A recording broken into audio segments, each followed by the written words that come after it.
You're listening to the Weekend Sport Podcast with Jason Pine from News Talk ZB. Liam Lawson is the name on everybody's lips in Formula One at the moment. I tell you what, he's still going to try and make this move stick as well. Leclerc drifts out to the wide right-hand side. Lawson slots right back in behind him. He's got DRS. He's going down the inside. Liam Lawson in his F1 debut for Alpha Tauri gets past Charles Leclerc and he is up into 15th place. But this boy has got an awful lot of potential. He certainly has, but in the last couple of hours, the news that I guess most of us were expecting has come. Red Bull Racing's junior team, Alpha Tauri, have announced their lineup for next year, and they've announced that it will remain unchanged. Australia's Daniel Ricciardo and Japan's Yuki Tsunoda will be their primary drivers. Kiwi Liam Lawson will resume his duties as reserve driver. Now, there'd been speculation over the past few weeks at what that lineup might look like for next year after Lawson had impressed as an injury replacement for Daniel Ricciardo. Ricciardo had a wrist injury in a practice crash, but it's not to be. So what happens now is a bit unclear. Liam Lawson still competing in the Japanese Grand Prix tomorrow night and still involved in the Japanese Super Formula series. But as for next year, we're not too sure. So let's try and break this down for you in some possible outcomes here. Motorsport journalist and analyst Eric Thompson is with us. Eric, what do you make of this news? It's not surprising, is it, that Alpha Tauri have stuck with the two drivers, Ricciardo and Tsunoda, for next year? No, it doesn't come as any great surprise, Jason. I think it's more about show me the money. I've got that written down, actually. How much is money a factor? But carry on with your answer. Oh, no, the thing is, especially with Tsunoda, because he's Honda back, and both Red Bull and Alpha Tauri use Honda engines, for the next couple of years. And they're in Japan, and Japan's a big market for Formula One. So Tsunoda, although Lawson was starting to outperform him, Tsunoda was probably never really going to lose that seat, but which is quite surprising because Dr. Helmut Marko, doesn't suffer fools lightly. So I think there might have been a few migraines, shall we say, going on with Franz Tost and Christian Horner and Dr. Marko Helmut thinking, what the hell are we going to do? Well, Liam Lawson in 3 races has done phenomenally well in a pretty average car. And if he does really well this weekend and outperforms Tsunoda again, I think there might be some more thinking going on. Nothing will change for this year, but maybe for next year. And Daniel Ricciardo has a great reputation, Jason, of being able to develop cars and help teams. He has great rapport with engineers and everything. So that experience they really want in the team. And unfortunately, it was Lawson sort of missed out.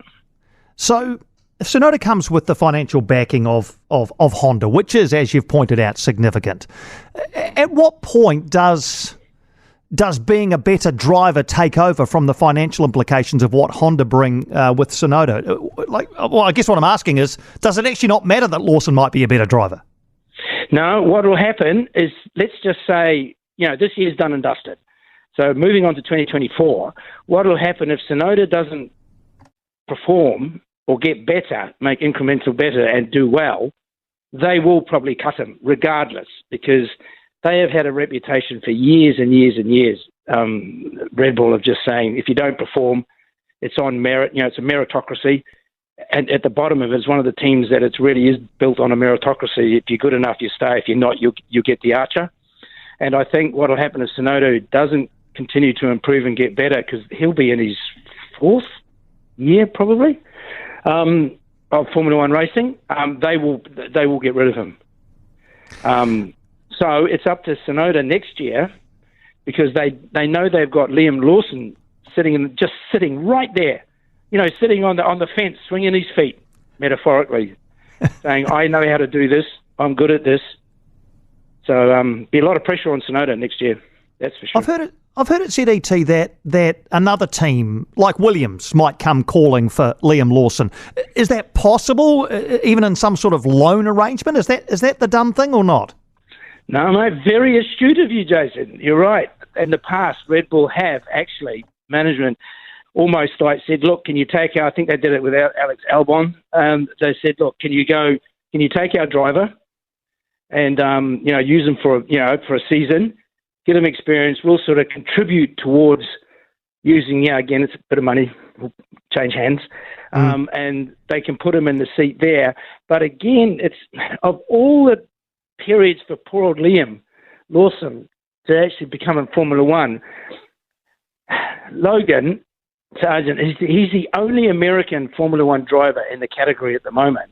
And America is a massive market for Formula One. They want to have more races there.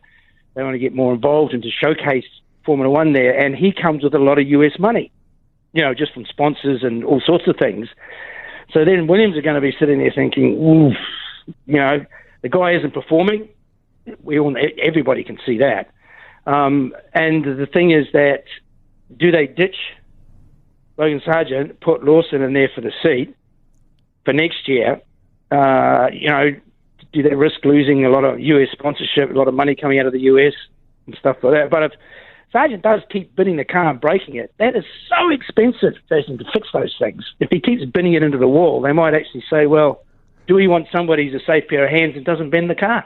Yeah, I guess at some point the financial implications of all the damage he's doing might outweigh what they get from the American audience. It's easy for us to be very parochial about this. We're very excited, obviously, about Liam Lawson and the potential that he might hold. But if we take parochialism out of it, Eric, in your assessment, is Liam Lawson a guy who deserves a full-time Formula One drive at some point soon? Definitely, without a shadow of a doubt. He's not a checkbook driver. There's quite a few drivers on that grid in Formula One, but it's always been like that since probably from mid to late 60s. If you come with sponsorship, you're guaranteed to get a seat in some team because it's an extraordinarily expensive sport. But he's got there on talent. Like Liam's family aren't wealthy. He's never really had a big sponsor. Red Bull picked him up as a junior, but they don't pay him any money. Like most Red Bull athletes don't get paid much money. They're given the goods to do the goods to do and the tools to do their job, but they're not paid a vast amount of money, if anything, really. So he is there on talent, which is quite a rare thing. Probably half that grid, or at least 40% or half that grid, are paid drivers. They'll bring sponsorship with them, and he is good enough. He's proven in every category he's raced in, he's won the series so far, and he's lying second in the Japanese Super Formula Championship, which he's still contesting. It's quite possible he'll win that. So, everybody on the grid, a lot of the team principals and owners and managers recognise him as a talent. I mean, Christian Horner's come out and said he's very, very good. He's done everything we wanted of him. Franz Toster said he's fantastic, and even the Williams principal, Valves, has said he's fantastic. So he's got big ups for his talent. So regardless of being parochial, Jason, he's just an extraordinary talented driver. If he stays, which he may well do, stay at Alpha Tauri all next year, and doesn't get a drive in Formula One because Tsunoda and Ricciardo, they get the drives, will he race Super Formula again? Is that allowed, or he doesn't just have to go to all the Formula One races and, as you say, swing his legs, does he? Yeah, he'll go back to being. It was announced that he is the reserve driver for both teams, so both for Red Bull, the main team, and for Alpha Tauri. He will go to every single Grand Prix. Okay. Next year. On top of, they'll probably put him in Super Formula again, just so he stays race sharp. Or he did a stint in the German DTM, the Touring Car Championship, which he was faster than Albon, and Albon's got a seat in Formula One. So, Lawson actually is very quick in a GT car as well. So they'll keep putting him in various things, but he will be at every single Formula One race as a reserve driver. What if Liam Lawson gets, say, I don't know, I know it's down to the car, but what if he gets, jeepers, I don't know, top 6 or top 5 tomorrow? What if he has an amazing race and picks up points again even? That head scratching has to continue, doesn't it? I think there will be an awful lot of paracetamol, ibuprofen, and headache and aspirin being taken by the senior management at Red Bull and Alpha Tauri. Jason, I reckon, mate, they'll be just heads and hands going, oh dear. But what a nice problem to have. Yep. And even Dr.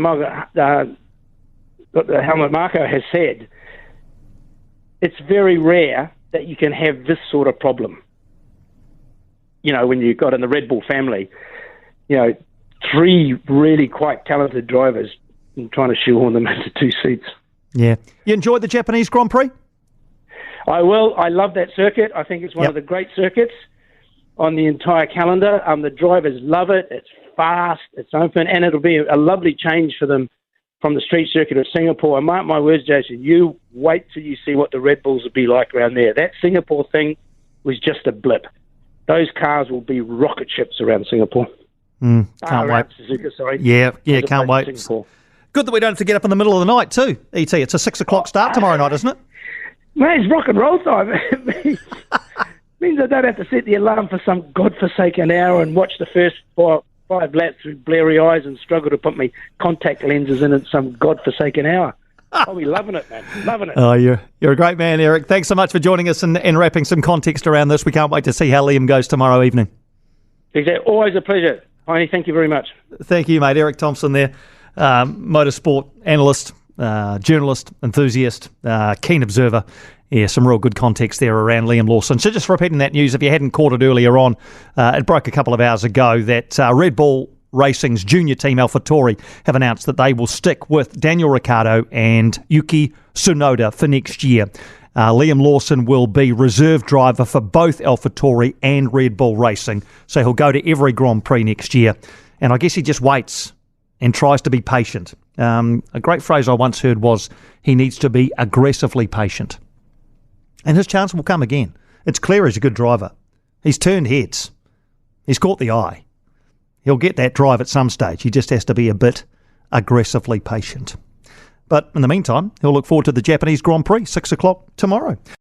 For more from Weekend Sport with Jason Pine, listen live to News Talk ZB weekends from midday or follow the podcast on iHeartRadio.